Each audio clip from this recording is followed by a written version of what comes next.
Bonjour à tous, merci pour l'invitation et je salue cette initiative pour remettre dans le décor la pandémie Covid-19 qui est encore parmi nous et à l'occasion de ce salon du médicament et des produits pharmaceutiques, je réitère un peu tous mes recommandations pour l'application stricte des mesures barrières que je vois honnêtement à mon avis pas très bien respectées.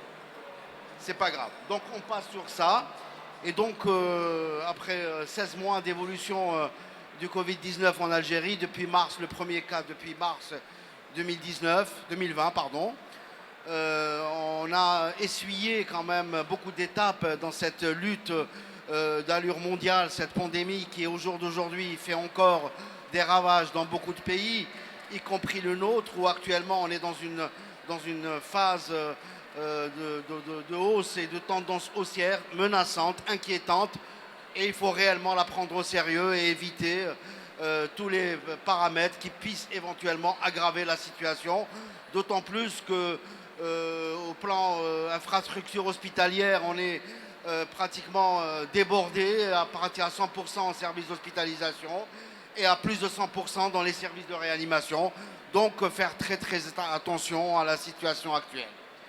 Donc, depuis les débuts, depuis le premier cas de Covid-19 identifié en Algérie et importé de l'étranger, on a suivi beaucoup d'évolutions, notamment les premiers clusters à Blida, Boufarik, qui ont nécessité des mesures draconiennes de confinement généralisé et de fermeture carrément de plusieurs villes en Algérie et des confinements partiels dans beaucoup de pays. Au départ, c'est une pandémie qui a surpris un peu le monde entier, à l'instar de l'Algérie qui a été surprise, et personne n'était prêt à cette pandémie, ni aux moyens humains, ni aux moyens matériels, ni aux moyens logistiques. Mais quand même, rapidement, en Algérie, on a pris les mesures qu'il faut, que ce soit les autorités supérieures du pays par la fermeture de tous les espaces, les écoles, les mosquées, les lycées, les espaces aériens, ce qui a permis un peu de ralentir la pandémie. Et donc, se posait au départ le début, tout ce qui est dépistage. On n'avait pas de laboratoire qui dépistait le Covid-19. Il fallait faire la PCR. Le seul labo existant était l'Institut Pasteur. Actuellement, on se félicite, on a plus de 90 labos qui font le dépistage RT-PCR, en plus des labos qui font le dépistage par test antigénique. Donc, au fur et à mesure, il y a eu la première vague qui a été vraiment très très meurtrière parce que c'est une pandémie méconnaissable, on ne connaissait pas ce qui se passait, on ne connaît pas les protocoles, on n'a pas compris la physiopathologie, on n'a pas compris le traitement. Au fur et à mesure de l'évolution des choses, on a su comprendre pourquoi les malades mouraient, pourquoi les malades compliqués et qu'est-ce qu'il fallait faire avec le traitement. On a rapidement instauré un protocole à base d'hydroxychloroquine, azithromycine, fer-zinc, plus un peu plus tard l'anticoagulation et les corticoïdes. Donc on a compris un peu l'explication des signes physiopathologiques du Covid-19, ce qui nous a permis de réduire un peu notre marge d'hospitalisation. Et on a commencé à hospitaliser que les patients qui réellement posaient des problèmes par rapport à l'oxygène et par rapport à l'intubation, à la ventilation et bien entendu la ventilation non invasive. Par la suite, les choses ont évolué, on a compris, tout le pays était mobilisé, les professionnels de la santé étaient au premier rang et regardez le large tribu, plus de 13 000 infectés, 170 décès dans le corps médical, on leur rend hommage et on a eu la deuxième vague aussi. On est arrivé à des records par rapport à la première vague. On est arrivé jusqu'à des cas de 1000 par jour, plus bien entendu des hospitalisations et beaucoup de décès, que ce soit dans la population générale, que ce soit dans la population médicale ou paramédicale. L'évolution des choses et la compréhension nous ont permis de maîtriser la situation. Et pendant plusieurs mois, on était tranquille par rapport à l'épidémie, jusqu'au jour où il y a depuis le 28 mai 2021, on a essuyé quand même une augmentation, une tendance haussière inquiétante. Et là, on avoisine les 600 cas par jour avec 11 décès qu'on n'a jamais vus. Donc on a réinsisté sur les mesures barrières, le port de masque obligatoire, la distanciation et le lavage des mains à la solution hydroalcoolique quand il n'y a pas d'eau et de savon. Mais l'avènement important dans cette pandémie, c'est la mise en place d'une campagne vaccinale. Effectivement, tout ce qui est scientifique a été mis en branle et en moins d'1 an, un vaccin a été élaboré. C'est une prouesse quand même, une prouesse technologique, scientifique et sans précédent dans l'humanité, où un vaccin, normalement, il faut 5 à 10 ans pour l'élaborer.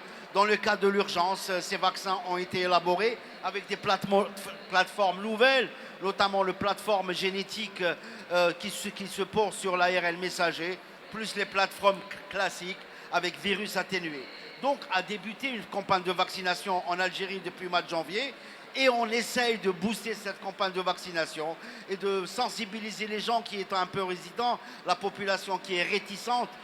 Au départ, on n'avait pas beaucoup de vaccins à proposer à la population. Maintenant, l'importation des vaccins se fait par millions, et bientôt on aura 15 millions de vaccins en Algérie qui pourraient éventuellement aider à la lutte contre la Covid-19, tout en sachant que la vaccination reste la seule issue pour sortir de cette crise, pour protéger l'environnement. Et l'objectif, c'est d'avoir 90% d'immunité dans la population, que l'immunité soit acquise par les personnes atteintes de Covid-19 ou une immunité acquise par le vaccin. Donc, essayons de se mobiliser de façon nationale, avec une espèce de solidarité nationale. Et chaque Algérien doit éventuellement sensibiliser d'autres Algériens. Et à chaque fois qu'on vaccine quelqu'un, c'est beaucoup de vies sauvées, c'est beaucoup de maladies évitées, c'est moins d'hospitalisation et c'est surtout le retour à la vie normale. Donc je pense que le message à partir de ce plateau-là, c'est encourager la vaccination. Il faut aller en masse se faire vacciner, d'autant plus que l'État a mis en place tous les ingrédients nécessaires à faciliter de façon très simple la vaccination. Elle est gratuite, elle est disponible. Le vaccin est sorti des hôpitaux, il est dans les quartiers, il est dans les places publiques, il y a des chapiteaux. Les gens, avant d'aller à leur marché, ils peuvent aller avec leur carte d'identité se faire vacciner pour par la suite faire les préoccupations. Donc, allons en masse vers la vaccination.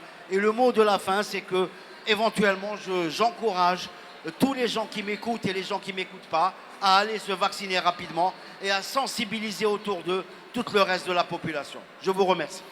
Merci beaucoup, professeur Markaoui, pour ce retour un peu à ce début de pandémie et à votre expérience en tous les cas, du moins très intéressante.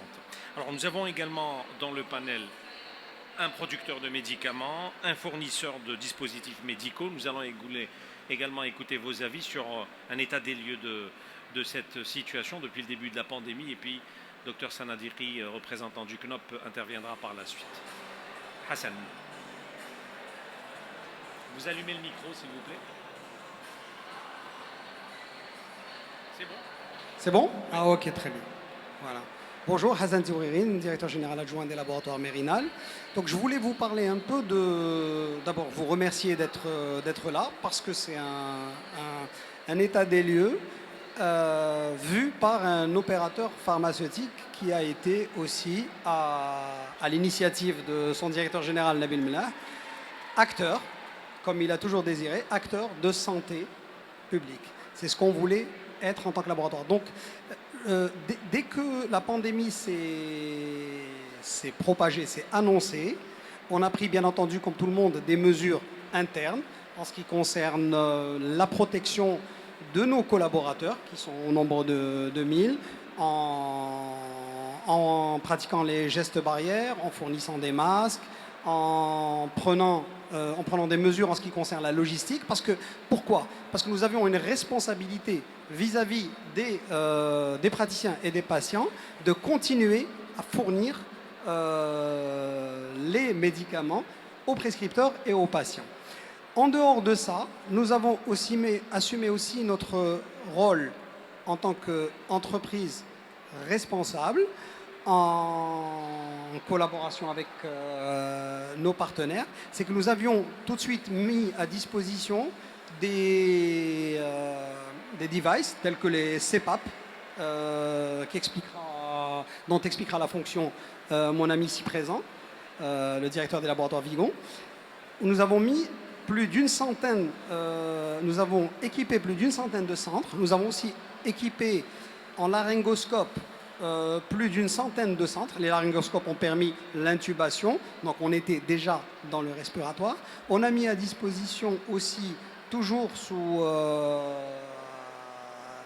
on va dire sous l'initiative à l'époque de Nabil, plus d'1 million de masques à disposition. Alors ces masques ont été aussi distribués gracieusement d'abord au personnel de santé, médecins, infirmiers, et aussi, sans oublier les pharmacies qu'on avait dotées aussi à l'époque de paravirus, parce qu'il ne faut pas oublier que les pharmacies ont aussi payé un lourd tribut, car ils avaient continué à recevoir les patients, parce que c'était parfois le premier rempart, parce que des fois ça se manifestait comme une grippe, et c'est les pharmaciens qui ont reçu souvent, au début des symptômes, les patients avant que ça ne s'aggrave, et ils n'ont jamais cessé de le faire, et au péril de leur vie. Donc il nous a semblé aussi normal d'aussi doter cette frange des professionnels de santé de ces paravirus que nous avions confectionnés et distribués. Il y avait aussi des visières que nous avions distribuées. Et aussi, ce qui était bien aussi, c'était de faire aussi le suivi des besoins du maximum de structures qu'on pouvait suivre. Donc voilà un peu notre contribution. Mais je pense que la contribution la plus importante de Mérinal, c'est que, disposant de produits largement utilisés aussi dans la Covid, nous n'avons pas baissé nos capacités de production ni nos capacités d'approvisionnement, c'est-à-dire malgré le télétravail, malgré le risque de contamination. Donc nous avons tenu à être là et à accompagner, enfin faire notre part ou assumer notre part de responsabilité. Voilà. Je passe la main, je pense à Faisal. Très non, bien. c'était ça, non? C'est ça. Faisal, qui va un peu expliquer, parce que il fait aussi partie d'un laboratoire qui est en première ligne en ce qui concerne tout ce qui est dispositif dans l'AREA. Ce qu'on trouve, ce qui équipe, tous les petits dispositifs qui équipent l'AREA. Petits par leur taille ou par leur apparence, mais très importants. Ça va des masques, de tout ça. Très bien. Directeur général de Vigon Algérie. Faisal Toumi. Bonjour à tous. Je vous remercie pour cette invitation et cette initiative. Je remercie les laboratoires Mérinal, nos partenaires, depuis pratiquement 8 ans. Je vous présente un peu Vigon. C'est une société française spécialisée dans la fabrication et la commercialisation des dispositifs médicaux. On a une dizaine d'usines dans le monde, principalement en Europe, en France, en Belgique, en Allemagne, au Portugal. Comme il a dit Hassan, nous sommes avec nos amis de l'anesthésie et réanimation des partenaires privilégiés parce que nous offrons un panel de produits qui servent les patients.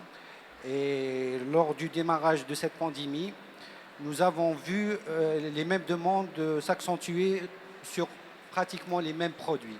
Donc le défi pour nous, c'était de pouvoir fournir pratiquement le monde entier et surtout rester fidèle à notre partenariat avec l'Algérie, puisqu'on est présent en Algérie depuis plus de 30 ans. Donc quand il y a eu le début de cette pandémie, la majorité des cas difficiles, on leur préconisait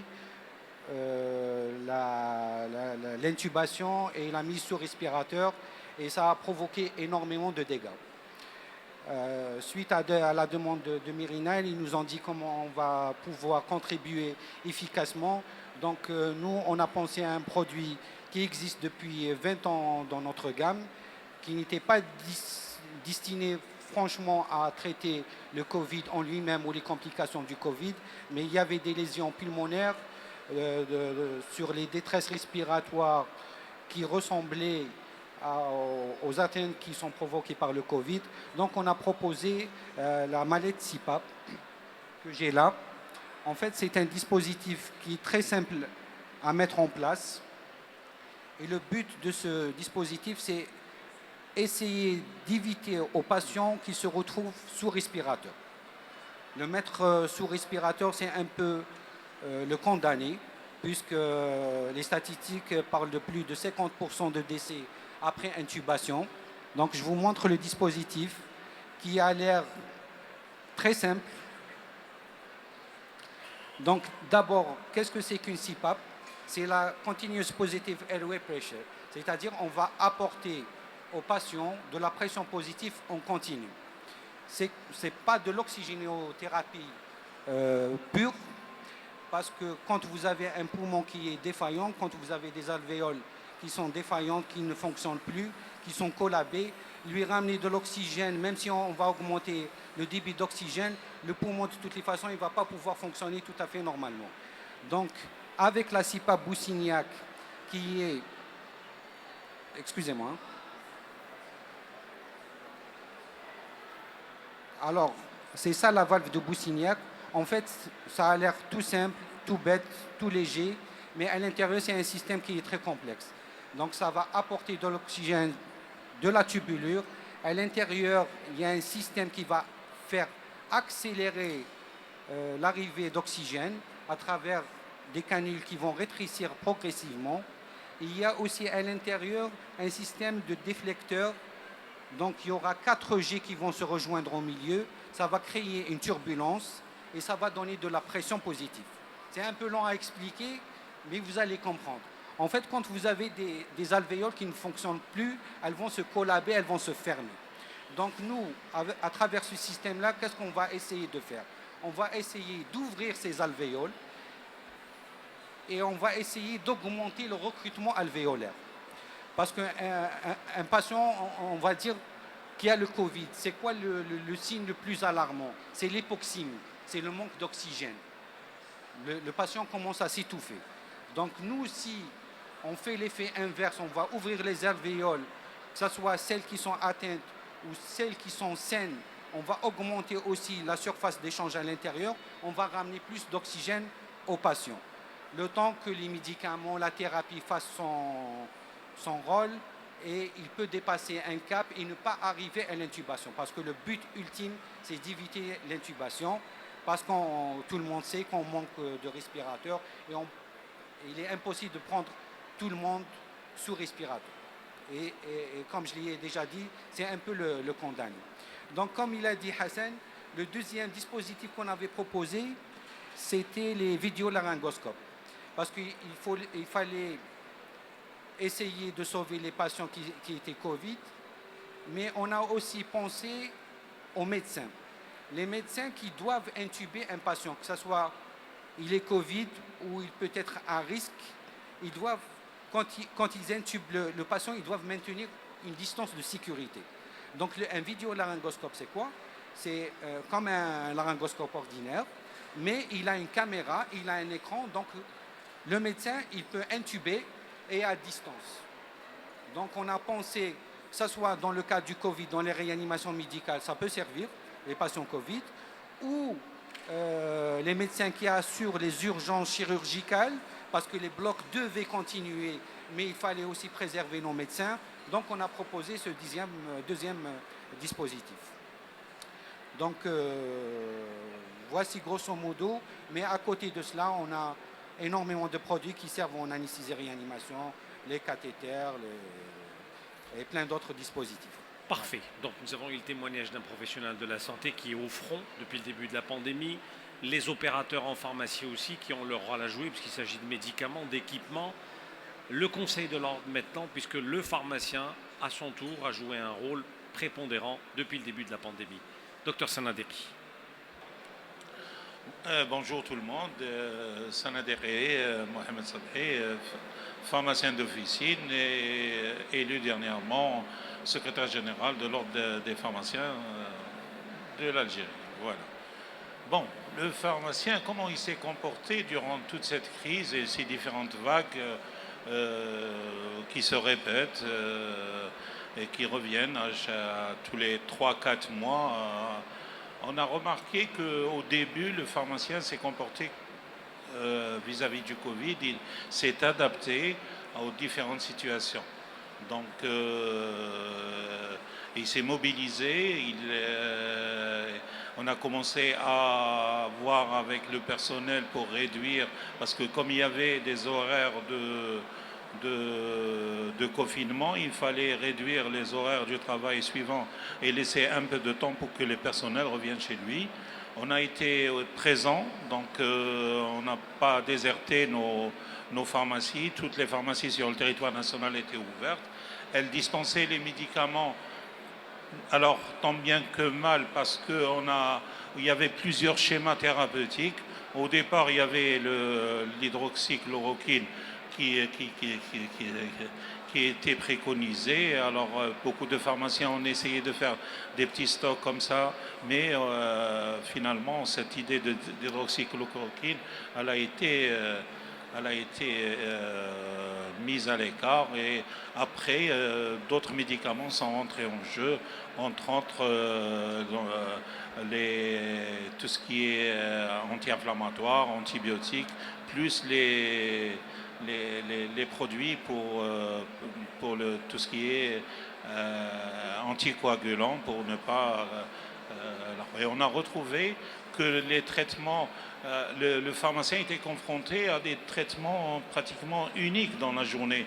Il ne recevait pas, d'ailleurs même, il faudrait peut-être signaler que les pharmaciens ont eu beaucoup de périmés durant les années, l'année passée et même jusqu'au jour d'aujourd'hui, de produits. Pourquoi?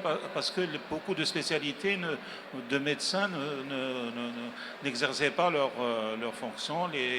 Tout ce qui est gynécologue, tout ce qui est pédiatrie, tout ce qui est...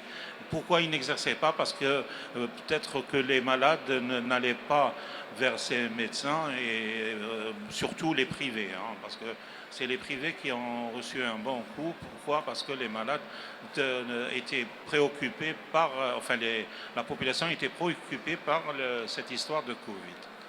Puis on est passé par la première vague, après la deuxième vague, et là on arrive à la troisième vague.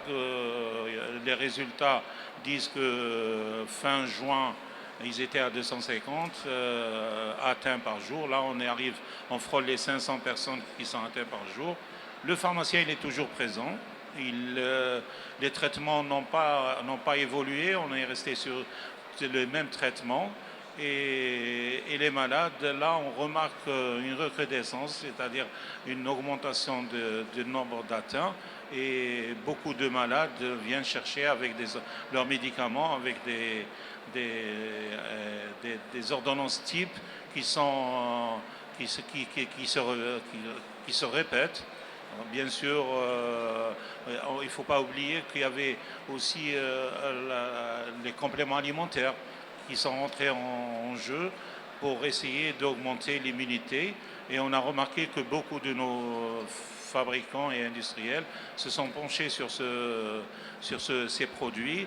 Et il y a eu la fabrication de vitamine C, zinc qui était très préconisée, et plus la vitamine D. D'ailleurs, des usines ont commencé à faire de grosses quantités.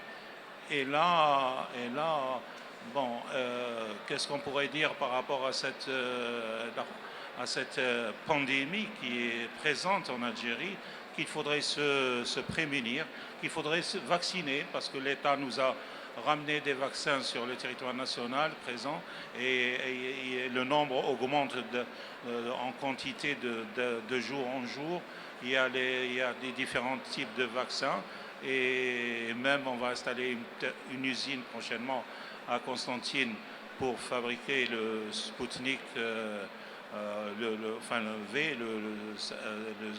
le vaccin russe, donc sera fabriqué ici en Algérie. Et on espère que cette pandémie prendra fin d'ici la fin d'année.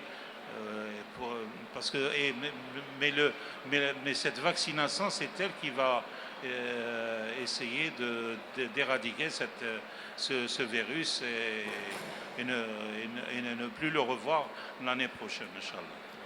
Très bien. Alors, c'est un symposium sous forme de table ronde. Il reste encore 5 minutes. S'il y a éventuellement des questions dans le public sur lesquelles vous souhaitez revenir et que le panel pourra répondre.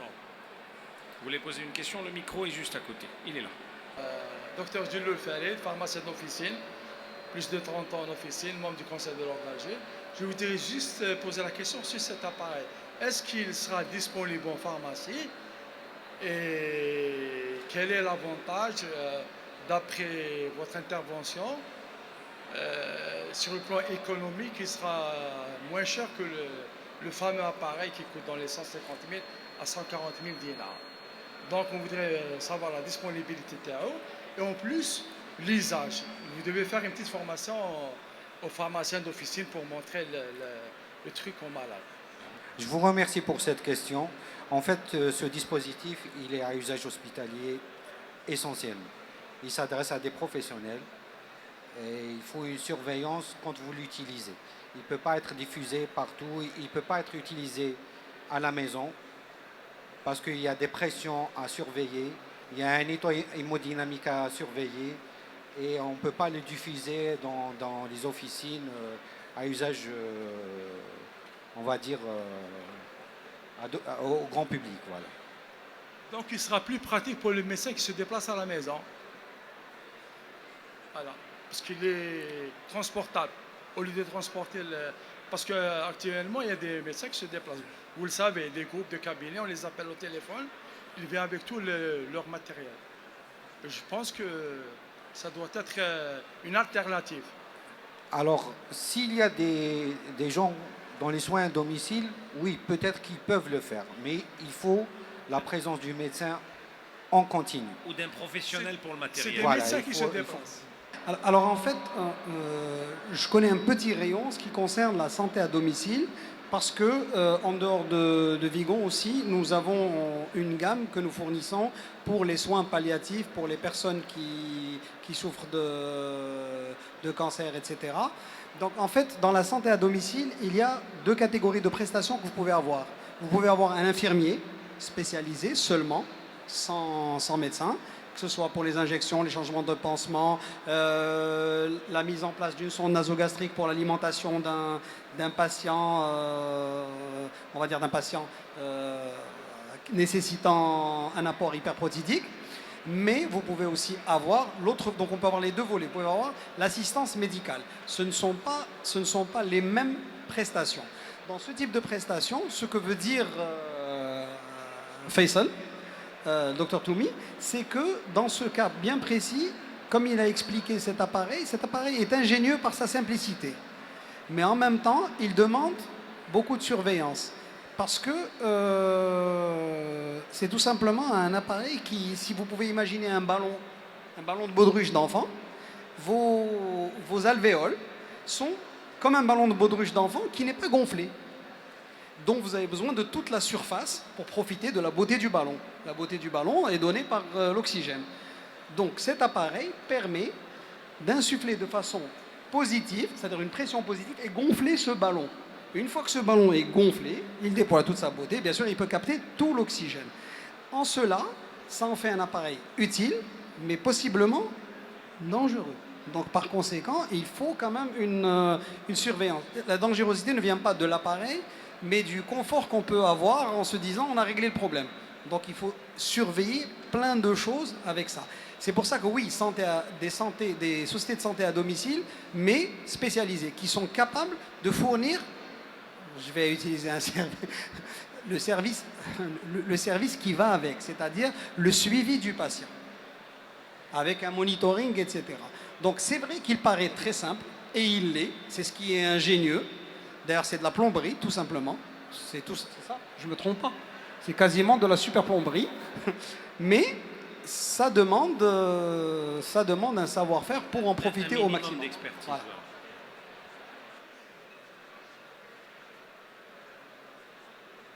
Il faut allumer le micro. Là. Voilà, c'est bon. Alors j'ajouterai une précision, malheureusement, sur la prise en charge du Covid. Il ne s'agira pas de petites interventions qui vont durer une demi-heure. Ça peut être très étalé dans le temps. Et les patients qui mettent ça, ils peuvent les mettre pendant plusieurs heures. Donc, ils font une surveillance en continu. Il a une grande consommation d'oxygène. Il est vraiment à usage hospitalier. Voilà. Et il ne peut pas être diffusé dans les offices. Très bien. On prendra une dernière question éventuellement avant de conclure. Une dernière question. Allez-y. Une dernière question à notre professeur. À ce qu'il parlait, il y a des personnes qui se sont fait vacciner, mais malgré ça, ils ont eu le Covid. Et c'est des informations vérifiées. Je voudrais bien avoir une explication. Ce qui est sûr dans la vaccination, quand on fait une vaccination contre la grippe, on n'est pas protégé à 100% contre la grippe. On peut avoir la grippe, mais atténuée. La même chose pour la vaccination contre la Covid-19. C'est une vaccination qui protège à 80% le fait de ne pas contracter la maladie et à 100% sur le fait que la maladie ne se complique pas et que le malade ne va pas en réa et qu'il ne meurt pas. Donc il est évidemment établi que même si on est vacciné, on peut attraper le Covid. Et ça, c'est vérifié pour tous les vaccins. Donc la morale de l'histoire, même étant vacciné, il faut se protéger. Parfait. Je vous remercie. Faisal. J'irai plus loin. Quel type de vaccin vous me conseillez? Parce qu'il y a 3 types en Algérie. Ah, bah là, Écoutez, vraiment, honnêtement, là, vous le mettez, sans conflit d'intérêt, sans rien du tout. bah oui. Quand on me pose la question, et on me la pose 100 fois par jour. Mais là les vous êtes en amis, public. Vous êtes en public. Ouais. Là, c'est une question qui vous est posée Voilà, en public. pour le public. C'est pas Voilà, privé. bien entendu. Voilà. Je dirais, faites-vous vacciner par le vaccin qui est disponible. Parce que tous les vaccins que l'Algérie a acquis, c'est des vaccins qui sont validés par l'OMS, qui ont une efficacité prouvée et qui ont des effets secondaires moindres. Donc, la morale de l'histoire, acceptez les vaccins qui sont éventuellement proposés, avec des réserves pour certains vaccins qui sont admis pour des personnes à partir de 50 ans. Mais honnêtement, tous les vaccins se valent et allez-y tous pour la vaccination. Je vous encourage. Voilà une réponse fantastique. Alors, je vais faire une déclaration à la Cantona. Le problème du corona, c'est que, d'ailleurs je viens de le dire tout à l'heure, c'est qu'il ne fait pas mal quand on l'attrape. Donc, essayez de faire une corrélation avec une abeille. Si vous saviez qu'il y avait une abeille qui allait vous piquer, vous vous protégeriez. Vous voyez, les gens qui travaillent au niveau des ruches, etc., ils ont des protections parce qu'ils ont eu des piqûres. Le problème avec le corona, c'est qu'on ne le sent pas venir. Mais croyez-moi, il est là. Protégez-vous, il y a une vraie corrélation entre la baisse des gestes barrières et la recrudescence. D'ailleurs, on l'a vu. Moi, j'habite dans un quartier où je mets la bavette. Je crois qu'on doit être 2 ou 3. Donc, en fait, on est les clowns du quartier, où je pense que nous sommes des extraterrestres. Parce que les gens, maintenant, ne croient plus et ils pensent que c'est derrière nous. Il n'y a pas de souci, ou il y a un peu de souci si on s'était tous fait vacciner. Mais on ne s'est pas encore fait vacciner. Donc, on n'est pas sorti de l'auberge. Voilà. Docteur Sanadiri.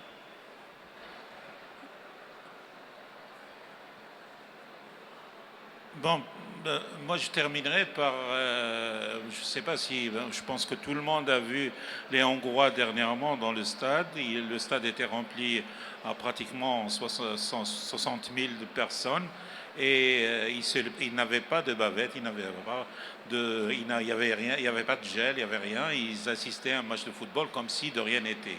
Mais ils sont passés par les gestes barrières, la vaccination. Ils étaient sérieux dans leur traitement et voilà, ça fait une population saine qui peut vivre le plus normalement du monde et voilà. Je demande à nos concitoyens de faire la même chose. De respecter tout cela. Voilà. Parfait. Merci. Vous pouvez applaudir ce panel. Simpo Mérinal, le tout dernier de la journée.